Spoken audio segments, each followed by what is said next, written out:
નમસ્કાર વિદ્યાર્થી મિત્રો, આપ સર્વનું આપણી યુટ્યુબ ચેનલમાં ખૂબ ખૂબ સ્વાગત છે. હું વિવેક sir Variya, વિસ્ક્વેર sir.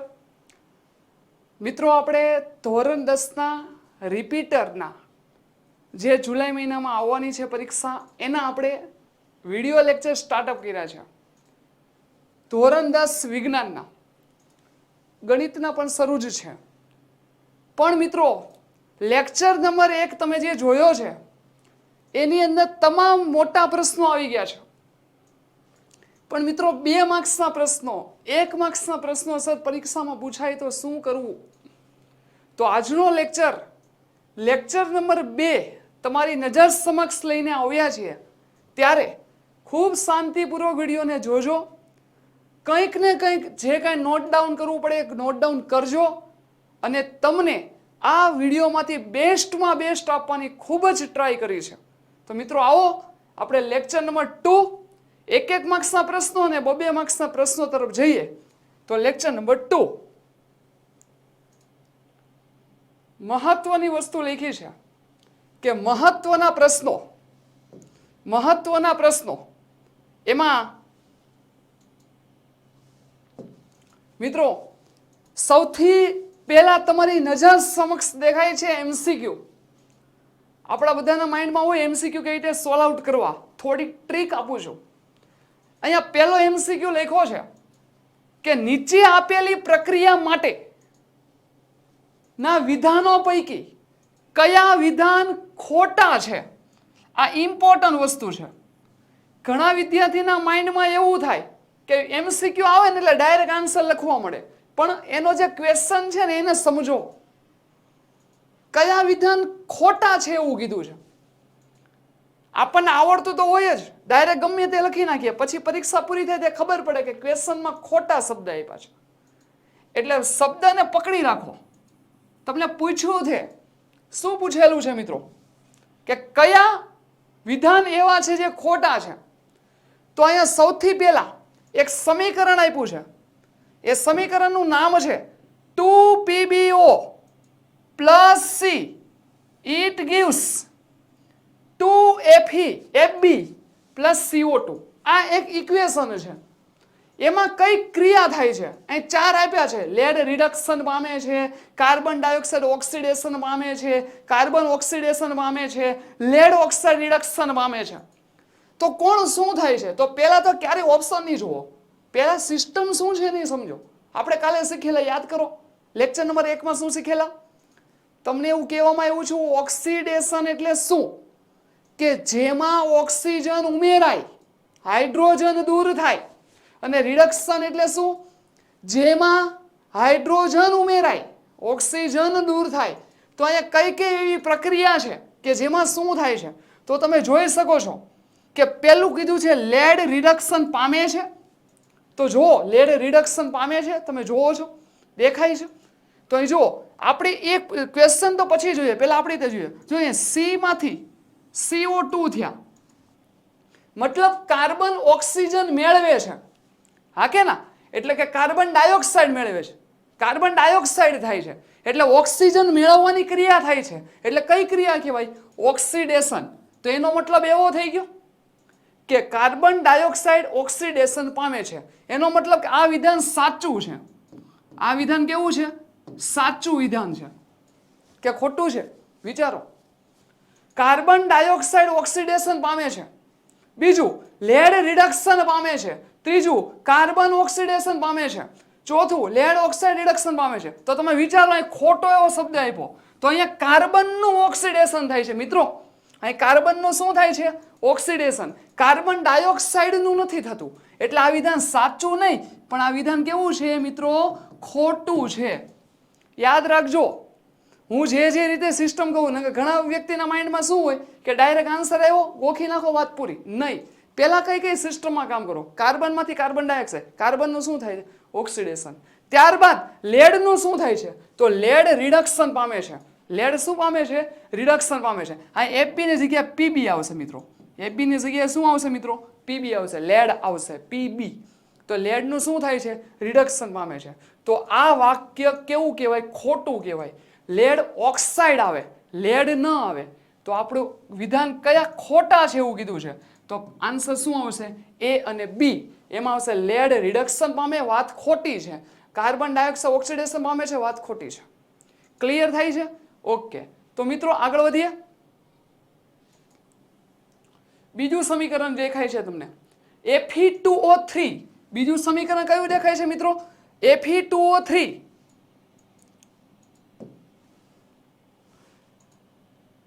Fe2O3 plus 2Al. It gives Al2O3 plus 2Fe.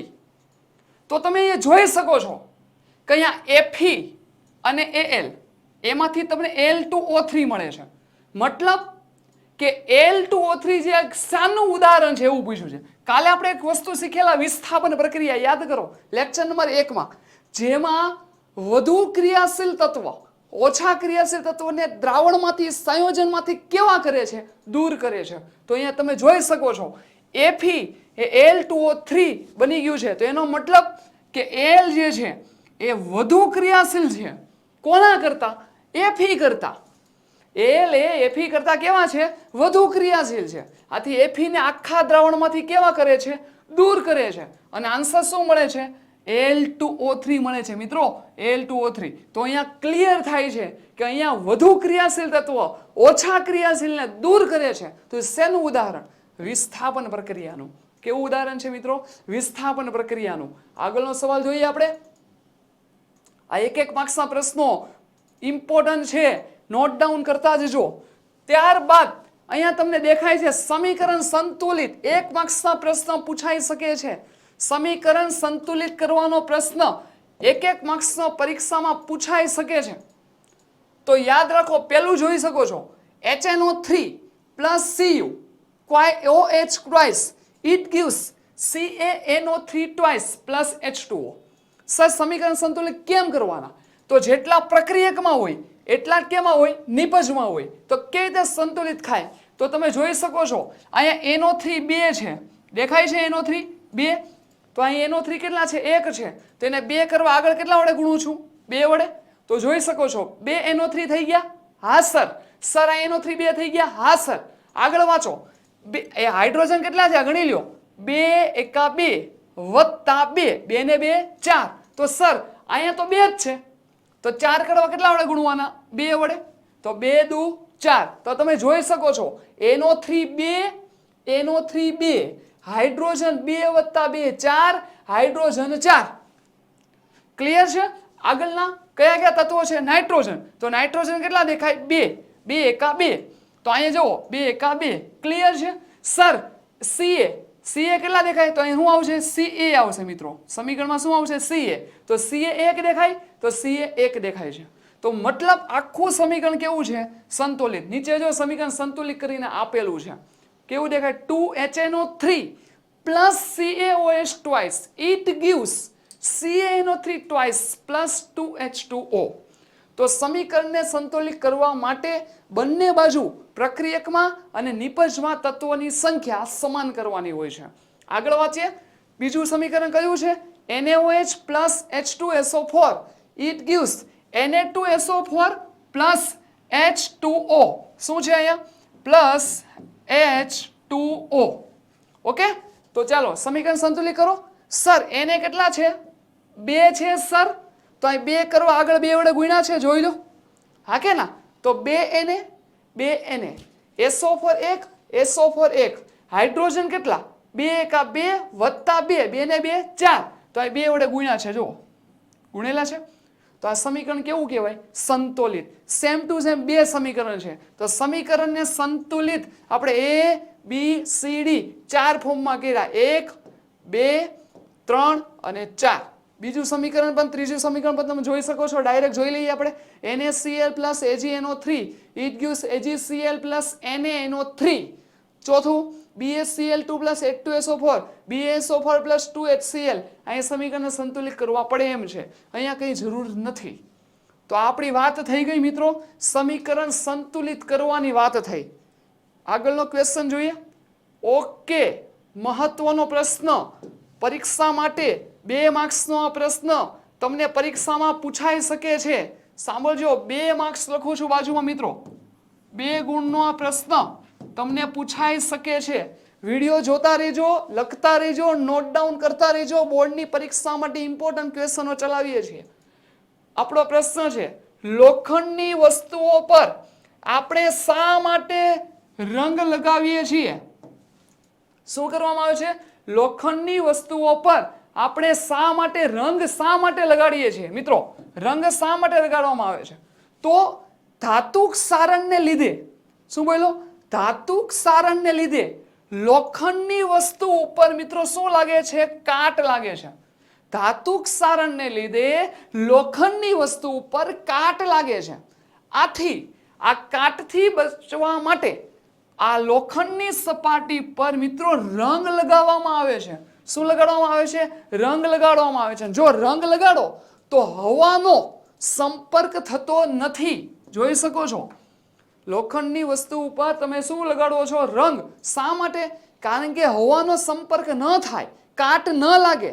કાટ ન લાગે એટલા માટે એની ઉપર શું લગાડવામાં આવે? રંગ. અને રંગ લગાડશો એટલે હવાનો સંપર્ક થતો નથી અને લાંબા સમય સુધી એ વસ્તુ, લોખંડની વસ્તુ કેવી રહે છે મિત્રો? સુરક્ષિત રહે છે. કેવી રહે છે? સુરક્ષિત. અને કાટ લાગતો નથી. યાદ કરો, લેક્ચર નંબર 1 યાદ કરી શકો છો. લેક્ચર નંબર 1 માં શું હતું મિત્રો? લેક્ચર નંબર 1 માં શું હતું? ઉષ્મા શોષક અને ઉષ્મા શેપક પ્રક્રિયા હતી કે નહીં? સર કાલે જ સમજાવ્યું, સર આવડે જ છે, કઈ વાંધો નહીં. ઉષ્મા શોષક એટલે ઉષ્માનું શોષણ થાય. શું બોલો? ઉષ્મા શોષક એટલે મિત્રો શું થાય? ઉષ્માનું શોષણ થાય. ઉષ્મા શેપક એટલે ઉષ્મા મુક્ત થાય. ઉષ્મા શું થાય મિત્રો? ઉષ્મા મુક્ત થાય. તો યાદ રાખો, અહીં લખેલું પણ છે, જે રાસાયણિક પ્રક્રિયામાં નિપજના નિર્માણની સાથે ઉષ્માનું શોષણ થાય એવી પ્રક્રિયાને ઉષ્મા શોષક પ્રક્રિયા કહેવાય. અને જેમાં ઉષ્મા ઉત્પન્ન થાય એવી પ્રક્રિયાને ઉષ્મા શેપક પ્રક્રિયા કહેવાય. શોષકમાં શોષણ થાય, શેપકમાં ઉષ્મા ઉત્પન્ન થાય. શોર્ટકટ પરિસ્થિતિ યાદ રાખો. ઉદાહરણ તરીકે બેરિયમ હાઇડ્રોક્સાઇડ એટલે કે BaOH આ બેરિયમ હાઇડ્રોક્સાઇડનું સૂત્ર છે. તો આ બેરિયમ હાઇડ્રોક્સાઇડની એમોનિયમ ક્લોરાઇડ સાથેની પ્રક્રિયા. શું બોલું? Ammonium chloride. એમોનિયમ ક્લોરાઇડ એટલે NH4Cl. આ એમોનિયમ ક્લોરાઇડનું સૂત્ર છે. તો બેરિયમ હાઇડ્રોક્સાઇડની એમોનિયમ ક્લોરાઇડ સાથે પ્રક્રિયા કરશો, એ પ્રક્રિયા મિત્રો ઉષ્મા શેપક પ્રક્રિયા છે. સોરી, ઉષ્મા શોષક છે. સર શેપકમાં શું થાય? ઉષ્મા ઉત્પન્ન થાય.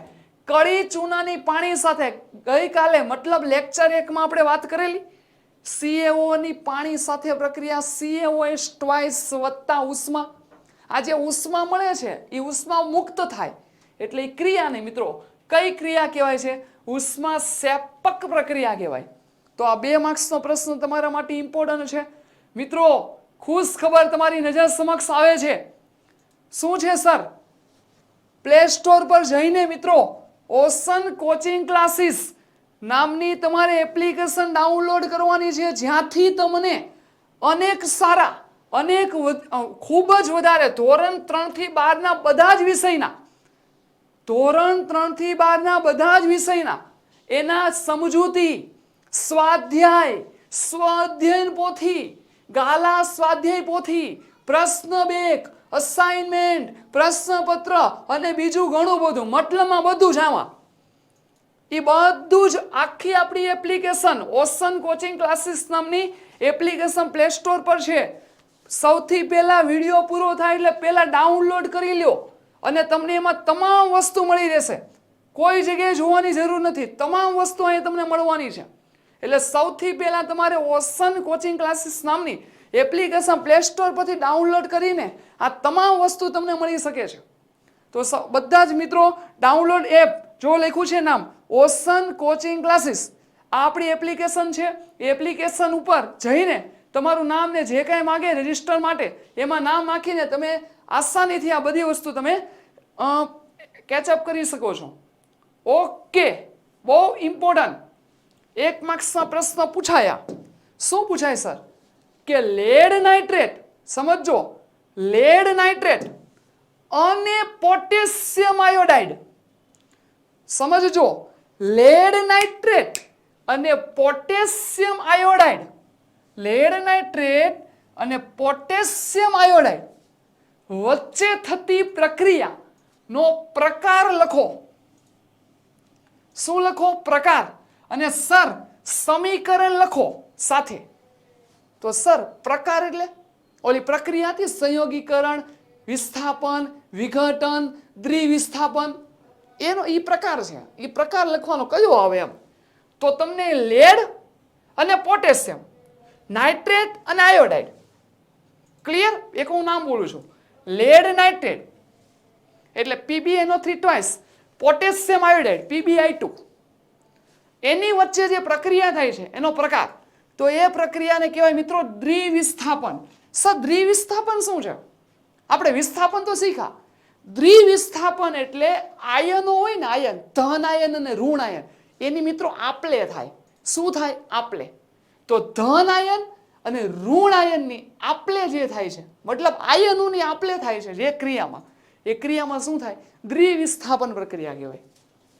પ્રક્રિયાનું સમીકરણ તમે જોઈ શકો છો. પોટેશિયમ આયોડાઇડ Ki, તો PbNO3 ટ્વાઇસ વત્તા Ki, it gives PbI2 plus K2KNO3. આ 2 કેવી રીતે આવે છે એ તમે સમીકરણ સંતુલિત કરી મેળવી શકો છો. બીજું, ક્યારે પણ કોઈ પણ સંયોજન ક્યારે બને? એક ધન આયનથી એટલે કે પ્લસ વીજભારથી, અને બીજું મિત્રો ઋણ આયનથી એટલે કે માઇનસ વીજભારથી જ બને. યાદ રાખજો. તો આપણો આન્સર આવશે દ્વિવિસ્થાપન પ્રક્રિયા, અને એનું આપણે શું લખ્યું છે? સમીકરણ તમે લખેલું છે. સર આગળનો સવાલ બોલો, બોલો. લેક્ચર નંબર 1 માં હતો. શું હતો સર? ઘરની દિવાલને ધોળવા માટે. પ્રશ્ન હતો મિત્રો. શું હતો પ્રશ્ન? ઘરની દિવાલને ધોળવા માટે વપરાતા પદાર્થનું સરનામ આપો અને એનું અણુસૂત્ર જણાવો. તો ઘરની દિવાલ ધોળવા માટે મિત્રો કેલ્શિયમ હાઇડ્રોક્સાઇડ, યાદ કરો, CaOH ટ્વાઇસ. આ સૂત્ર હતું કેલ્શિયમ હાઇડ્રોક્સાઇડનું. અને હા, એનું સૂત્ર જો સર લખ્યું જ છે અહીંયા, CaOH ટ્વાઇસ. ત્રીજો સવાલ, 1 માર્ક્સના પ્રશ્નો માટે ઇમ્પોર્ટન્ટ પ્રશ્નો લીધા છે, પૂછાઈ શકે એવા. AgNO3 ના દ્રાવણને શા માટે તપકીરિયા રંગની શીશીમાં ભરવામાં આવે છે મિત્રો? તો સૂર્યપ્રકાશની હાજરીમાં AgNO3 નું વિઘટન થતું હોવાથી તેને તપકીરિયા રંગની શીશીમાં ભરવામાં આવે છે. મિત્રો 1 માર્ક્સનો પ્રશ્ન ઇમ્પોર્ટન્ટ છે. 1 માર્ક્સના પ્રશ્ન પૂછાઈ શકે છે. બહુ ઇમ્પોર્ટન્ટ પ્રશ્ન 5 નંબરનો છે. અને પ્રશ્ન કયો છે મિત્રો? પ્રતિવર્તી પ્રક્રિયા. કઈ પ્રક્રિયા? પ્રતિવર્તી પ્રક્રિયા એટલે શું? તો જે પ્રક્રિયામાં પ્રક્રિયકોમાંથી નિપજ અને નિપજમાંથી મિત્રો નિપજમાંથી પાછા પ્રક્રિયક મળે. શોર્ટકટમાં આપણે પ્રક્રિયકમાંથી નિપજ અને નિપજમાંથી પ્રક્રિયક એટલે રિવર્સિબલ પ્રક્રિયા કહેવાય. તો આવી પ્રક્રિયાને મિત્રો પ્રતિવર્તી પ્રક્રિયા કહેવાય. કેવી પ્રક્રિયા કહેવાય મિત્રો? પ્રતિવર્તી. બહુ મોસ્ટ આઈએમપી ટીક કરી દેજો. મોસ્ટ આઈએમપી, MIMP લખું છું. શ્યામ શ્વેત ફોટોગ્રાફીમાં શેનો ઉપયોગ થાય છે? તો ટીક કરી નાખો, લખી નાખો, નોટ ડાઉન કરી નાખો. સિલ્વર બ્રોમાઇડ કે સિલ્વર ક્લોરાઇડ? કયા કયા આવશે? સિલ્વર બ્રોમાઇડ કે સિલ્વર ક્લોરાઇડ નો શું થાય છે મિત્રો? ઉપયોગ થાય છે. સર એક શબ્દમાં ઉત્તર આપો, એક જ શબ્દમાં, લોંગ નથી કરવાનો. તો શું લખ્યું છે જોઈ શકો છો. હવે તમને પ્રશ્નો આવડશે. અત્યાર સુધીના થિયરી જેટલી ભણ્યા છો એ આસાનીથી તમે ક્વેશ્ચન આન્સર આપી શકશો. કડી ચૂનાનું સૂત્ર લખો. બોલો શું આવશે? CaO. સર લોખંડ માટે કાટનું સૂત્ર લખો. મિત્રો લોખંડ માટે કાટનું સૂત્ર Fe2O3 × ત્રીજું, ખોરાકને અખાદ્ય બનાવતી પ્રક્રિયાનું નામ લખો. ઓક્સિડેશન. એને આપણી ભાષામાં શું કહેવાય? ખોરાપણું. ખોરાક ખોરો થઈ જાય એ પ્રક્રિયા છે. તો ઓક્સિડેશન એનો આન્સર શું આવશે? ઓક્સિડેશન. ત્યારબાદ લખ્યું છે મિત્રો, એક માર્ક્સના પ્રશ્ન નજર સમક્ષ છે, નોટ ડાઉન કરજો. Lead sulphate. શું છે મિત્રો? લેડ સલ્ફેટનું રાસાયણિક સૂત્ર તો શું આવશે મિત્રો? PbSO4. લેડ સલ્ફેટનું રાસાયણિક સૂત્ર PbSO4. ત્યારબાદ મેગ્નેશિયમની પટ્ટીને હવામાં સળગાવતા કયા રંગની રાખ ઉદ્ભવે છે? યાદ રાખો, સફેદ. આન્સર શું આવશે? સફેદ. જેટલું ભણ્યા એના એક માર્ક્સના પ્રશ્નો બનાવ્યા છે ને આપ્યા છે, અને નોટ ડાઉન કરજો. કયો વાયુ ધડાકા ભેર સળગી ઉઠે છે? મોસ્ટ ટાઈમ્પી હાઇડ્રોજન. સિલ્વર બ્રોમાઇડને સૂર્યપ્રકાશમાં રાખતા સળગ મળતી નિપજનું નામ લખો સર. તો સિલ્વર આવે અને શું આવશે? બ્રોમિન આવશે. શું આવશે મિત્રો? સિલ્વર અને શું આવશે? બ્રોમિન આવશે. ત્યારબાદ 8 નંબરનો પ્રશ્ન વાંચો મિત્રો. શું છે? લેડ નાઇટ્રેટને શેને? લેડ નાઇટ્રેટને ગરમ કરતા ઉદ્ભવતા વાયુનું નામ મોસ્ટ ટાઈમ્પી નાઇટ્રોજન ડાયોક્સાઇડ અને ઓક્સિજન વાયુ. શું આન્સર આવશે મિત્રો? નાઇટ્રોજન ડાયોક્સાઇડ અને ઓક્સિજન વાયુ. ત્યારબાદ મિત્રો લખ્યું છે, કુદરતમાં થતી વિઘટન પ્રક્રિયાનું ઉદાહરણ આપો સર. તો ફળો અને શાકભાજીનું બગડવું. શું આવશે? ફળો અને શાકભાજીનું બગડવું. ત્યારબાદ સર કડી ચૂનાનો એક ઉપયોગ જણાવો. સિમેન્ટની બનાવટમાં. ક્યાં આવશે મિત્રો? સિમેન્ટની બનાવટમાં. Sir antioxidant. સર આ શું છે એ સમજાવું છું. નું એક ઉદાહરણ આપો. અહીં લખ્યું છે નાઇટ્રોજન વાયુ. એન્ટીઓક્સિડન્ટ પદાર્થ ક્યારે વપરાય? એને બીજી ભાષામાં પ્રતિ એસિડ પદાર્થ કહેવાય. તો જ્યારે કોઈ તેલી કે ચરબી વાળો પદાર્થ હોય ને, ખોરાક હોય ને, ખોરાક એ ખોરો થઈ જાય ત્યારે એનું ઓક્સિડેશન થતું હોય. રાઈટ? આ ઓક્સિડેશન થતું અટકાવવા માટે એમાં એન્ટીઓક્સિડન્ટ પદાર્થ ઉમેરવામાં આવે. કયો પદાર્થ? એન્ટીઓક્સિડન્ટ. અને એમાં કયો વાયુ હોય? નાઇટ્રોજન વાયુનું એક મતલબ એન્ટીઓક્સિડન્ટનું એક ઉદાહરણ આપો તો શું આવશે? નાઇટ્રોજન વાયુ.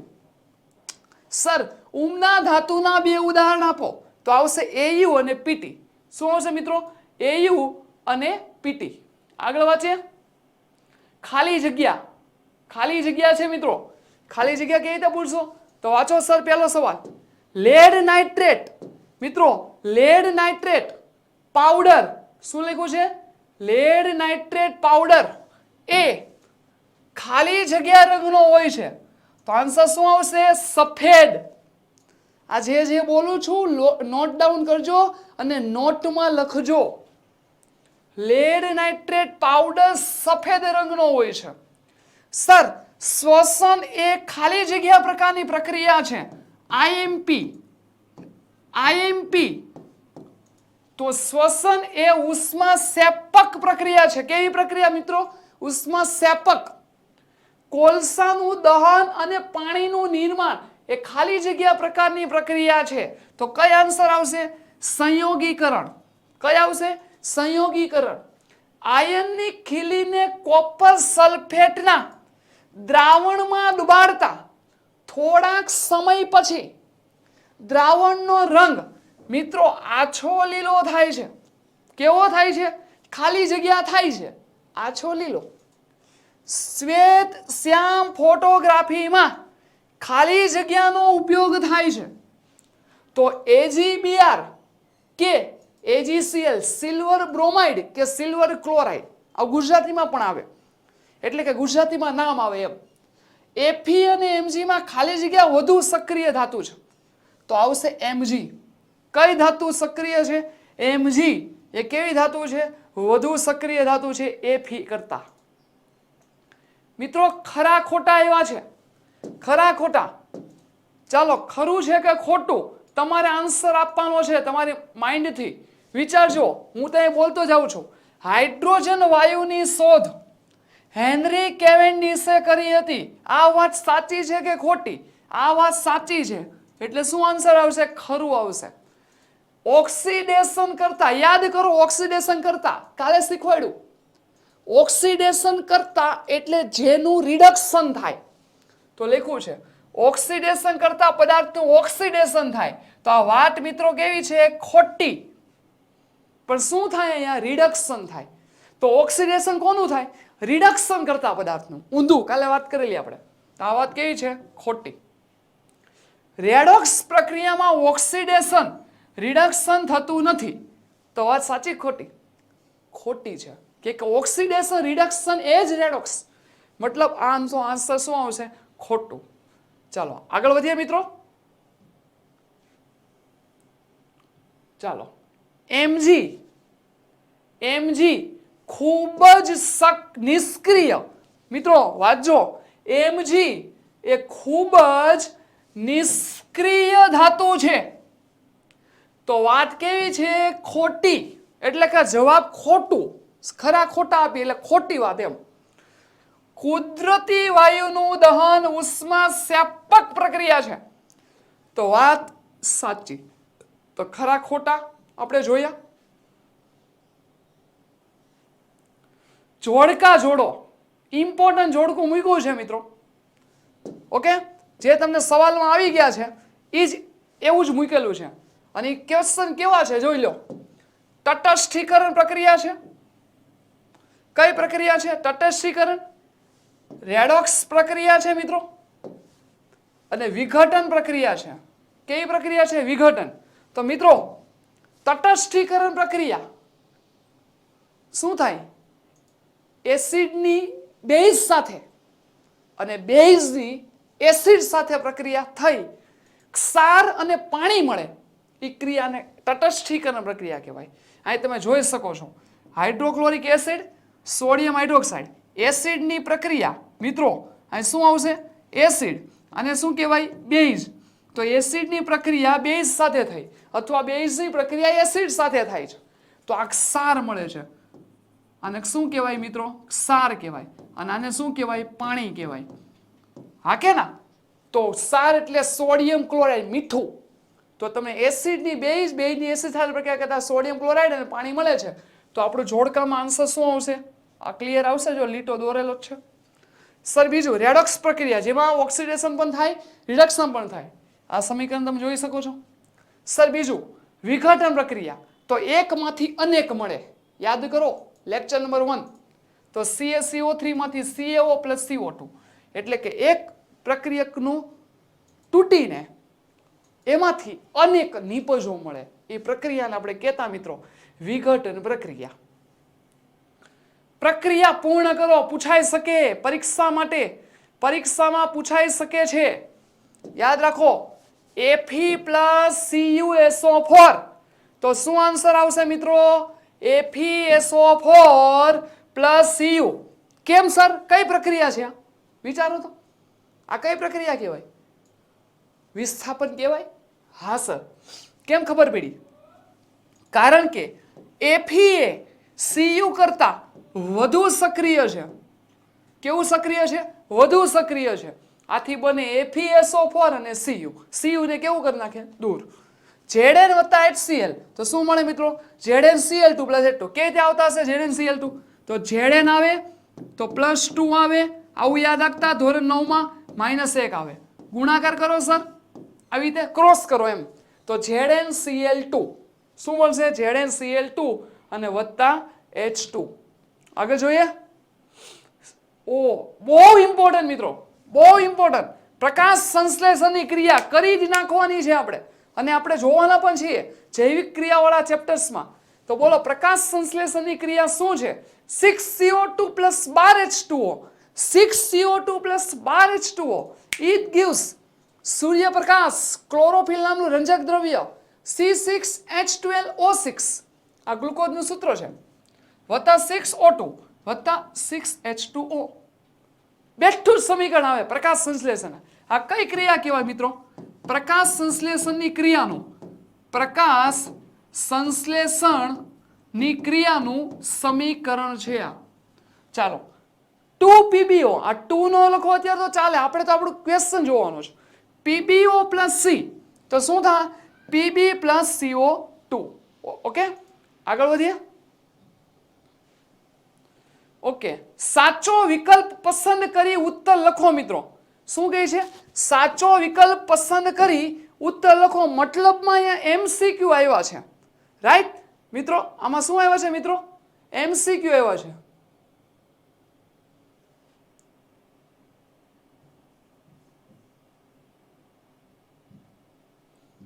ચાલો આગળ વધીએ મિત્રો તો જો પહેલા MCQ શું છે સૂકી કસનળીમાં સમજો સૂકી કસનળીમાં લેડ નાઇટ્રેટના સ્ફટિકને ખૂબ ગરમ કરતા ખાલી જગ્યા તો કથ્થઈ રંગની બાષ્પ મળે છે આન્સર બી આવશે શું આવશે મિત્રો આન્સર બી આગળ વધીએ ચાલો બધા જ ક્વેશ્ચન તમને આવડે જ છે MCQ છે એક માર્ક્સના પ્રશ્ન પૂછાઈ શકે છે મંદ HCl ને હાઇડ્રોક્લોરિક એસિડ HCl આવશે ને ઝીંકના ટુકડા રાખેલી કસ્તણીમાં ઉમેરતા શું થાય તો રંગવિહીન તેમજ ગંધવિહીન વાયુ ઉત્પન્ન થાય કયો વાયુ ઉત્પન્ન થાય રંગવિહીન તેમજ ગંધવિહીન વાયુ ઉત્પન્ન થાય છે અખાદ્યાત્મકતાને અટકાવવા માટે શું કરી શકાય યાદ કરો હમણાં જ વાત કરી જ્યારે ખોરાક કેવો થઈ ગયો હોય ખોરો થઈ ગયો હોય ત્યારે તો આન્સર શું આવશે તો એન્ટીઓક્સિડન્ટ ઉમેરવા પડે ખોરાકને ફ્રીજમાં રાખવો પડે ખોરાકને પ્રકાશની અસરથી બચાવવો પડે આન્સર આપેલા તમામ તો આન્સર આવશે આપેલા તમામ આગળ જોઈએ મિત્રો ચાલો એક તત્વ X ને ખુલ્લી ભેજવાળી હવામાં રાખતા લાલ કથ્થઈ રંગમાં બદલાય છે અને નવું સંયોજન Y બને છે તો આ X શું છે અહીં X શું લીધા હશે તો એ તમારે અને Y શું મળ્યા હશે એ આપણે જોવાનું છે તો X બરાબર Fe હશે અને Y બરાબર Fe2O3 હશે એટલે આન્સર આવશે એ X બરાબર Fe અને Y બરાબર Fe2O3 ચાલો નવો પ્રશ્ન ચાલો શું છે CO2 શું છે મિત્રો CO2 અને H2 બંને વાયુઓ ખાલી જગ્યા એટલું જ આપ્યું છે તમે શું કરશો ઓપ્શનમાં જે ઈચ્છા પડી લખો નહીં તો CO2 અને H2 બંને વાયુઓ મિત્રો રંગવિહીન છે મિત્રો કેવા છે રંગવિહીન એટલે આન્સર આવશે રંગવિહીન બી ક્વેશ્ચનમાં આન્સર આવશે સિલ્વર ક્લોરાઇડને ફરીથી એકવાર મિત્રો સિલ્વર ક્લોરાઇડને ઘેરા રંગની બોટલમાં સંઘરવામાં આવે છે કારણ કે આજે એક માર્ક્સના પ્રશ્ન MCQ ઇમ્પોર્ટન્ટ છે ફરીથી બોલું છું સિલ્વર ક્લોરાઇડને ઘેરા રંગની બોટલમાં સંઘરવામાં આવે છે કારણ કે તેને સૂર્યપ્રકાશની અસરથી મિત્રો બચાવી શકાય છે કારણ કે તેને સૂર્યપ્રકાશની અસરથી શું કરી શકાય છે બચાવી શકાય છે ચાલો આગળ જોઈએ હાઇડ્રોજન વાયુની ઓક્સિજન વાયુ સાથેની પ્રક્રિયાથી પાણી પ્રાપ્ત થાય છે યાદ કરો H2 + O2 it gives H2O right પ્રક્રિયા નીચેના પૈકી શાનું ઉદાહરણ છે તો સંયોગીકરણ પ્રક્રિયા રેડોક્સ પ્રક્રિયા ઉષ્માક્ષેપક પ્રક્રિયા તો આન્સર આવશે આપેલી બધી જ પ્રક્રિયા એટલે આ પ્રશ્ન તમારે આવી રીતે કરવાનો વાહ બહુ ઇમ્પોર્ટન્ટ તમારી નજર સમક્ષ જે આવ્યું છે લખી નાખજો. વેરી વેરી મોસ્ટ આઈએમપી અહીંયા પ્રશ્નો લાવ્યો છું. એક ચેપ્ટર નંબર 1 પૂરું થઈ ગયું. આખું ચેપ્ટર 1 માર્ક્સના પ્રશ્નો, 2 માર્ક્સના પ્રશ્નો, 3 માર્ક્સના, 4 માર્ક્સના પ્રશ્નો સાથે આપણે ચેપ્ટરને પૂરું કર્યું. પણ અહીંયા એવા કયા પ્રશ્નો એવા છે સર થોડુંક તો આઈએમપી જેવું આપો કે જેથી અમે સ્માર્ટ મહેનત કરી શકીએ. તો અહીં લખ્યું છે મિત્રો વેરી વેરી મોસ્ટ આઈએમપી પ્રશ્નો. વેરી વેરી મોસ્ટ આઈએમપી પ્રશ્નો. તો અહીંયા જે પ્રશ્ન લખવામાં આવ્યા છે ને ખાલી ક્વેશ્ચન લખ્યા છે મિત્રો. ખાલી શું લખ્યા છે મેં? ક્વેશ્ચન લખ્યા છે. તો આ બધા જ ક્વેશ્ચન તમારે મસ્ત રીતે રીડિંગ કરી નાખવાના છે. ધોરણ 10 ના રિપીટર વિદ્યાર્થીઓએ ચેપ્ટર 1 ના આ વેરી વેરી મોસ્ટ આઈએમપી પ્રશ્નો મસ્ત રીતે સ્માર્ટ મેનર સાથે મોઢે કરી જ નાખવાના છે. આ પ્રશ્ન ઇમ્પોર્ટન્ટ છે. સવાલ ખાલી વાંચી દઉં છું. રોજિંદા જીવનમાં જોવા મળતી પ્રક્રિયા, પહેલો પ્રશ્ન. બીજો પ્રશ્ન, મેગ્નેશિયમની પટ્ટીનું હવામાં દહન કરવું. ત્રીજો પ્રશ્ન, રાસાયણિક પ્રક્રિયા દરમિયાન કેવા ફેરફાર થાય છે એ પ્રશ્ન. ચોથો પ્રશ્ન, સમતોલિત રાસાયણિક સમીકરણનું મહત્વ સમજાવો. પાંચમો પ્રશ્ન, પેલું સમીકરણ તબક્કા હતા 7 લેક્ચર 1 માં એ હીટ એન્ડ ટ્રાયલ વિધિ સમજાવો. અને છઠ્ઠો પ્રશ્ન, સંયોગીકરણ પ્રક્રિયા સમજાવો. શું સમજાવો? સંયોગીકરણ પ્રક્રિયા. 7 નંબરનો પ્રશ્ન. મિત્રો ટોટલ આ ચેપ્ટરના મેં મારા તરફથી 11 પ્રશ્નો આપ્યા છે. ખાલી પ્રશ્નો આપ્યા છે. આપણે ચેપ્ટર ભણાવી દીધું છે, ઇમ્પોર્ટન્ટ પ્રશ્નો ભણાવી દીધા છે. આ 11 પ્રશ્નોને એક ભગવદ્ ગીતા સ્વરૂપે યાદ રાખવાના છે. તફાવત આપો. ઉષ્મા શોષક અને ઉષ્મા સેપક પ્રક્રિયા, વિઘટન પ્રક્રિયા, વિસ્થાપન પ્રક્રિયા, મિત્રો ઓક્સિડેશન અને રિડક્શન પ્રક્રિયા. સમજો આ બધા પ્રશ્નો આપણે ભણાવી દીધા. ઇમ્પોર્ટન્ટ છે મિત્રો. ચાલો, અને છેલ્લી પ્રક્રિયા રેડોક્સ પ્રક્રિયા. કઈ પ્રક્રિયા? રેડોક્સ. તો આ 11 પ્રશ્નો, આ 11 પ્રશ્નો તમને જો મગજમાં બેસી ગયા તો તમારે પાસ થવું તો સિમ્પલ થઈ જશે. એટલું તો હું શ્યોર કહું છું. તો આ 11 પ્રશ્નને તમારે બહુ મહત્વ રીતે યાદ રાખવાના છે. અને છેલ્લી સ્લાઇડ આવે છે થેન્ક્સ ફોર વોચિંગ. મતલબ ખૂબ ખૂબ આભાર. અને આ 11 પ્રશ્નને સારી રીતે નોટ ડાઉન કરીને લખો. અને આગળના વિડીયો મતલબ લેક્ચર 1 અને લેક્ચર 2 આને શાંતિથી મસ્ત રીતે વાંચો, જોવો, લખો. અને 11 પ્રશ્ન સ્માર્ટ મેનર સાથે લખજો, વાંચજો. ખૂબ ખૂબ આભાર. નેક્સ્ટ લેક્ચર, લેક્ચર નંબર 3 માં નવા ચેપ્ટર સાથે મળીશું. ત્યાં સુધી ખૂબ ખૂબ આભાર. Thank you very much.